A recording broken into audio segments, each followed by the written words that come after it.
ទើបសម្រេចចិត្តលាទៅឲ្យឆ្ងាយផ្លូវដែលពួកយើងបានដើរកន្លងចង់អៀតពេកហើយចំណោទស្នេហ៍នេះទុកឲ្យរូបអូនជាអ្នកដងស្រាយមើលថែរូបនាងឲ្យល្អណាបងទើបអូនសប្បាយសូមឲ្យអូនឃ្លាតឆ្ងាយទាំងចិត្តស្រ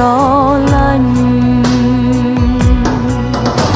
អូនសូមដកខ្លួនចេញហើយស្នេហ៍អើយកុំឲ្យឈឺចាប់កុំខឹងដែលអូនចាក់ចេញមិនប្រាំណាមកសំឡាញ់ឲ្យអូនអរគុណវេលាកន្លងដែលបងស្រឡាញ់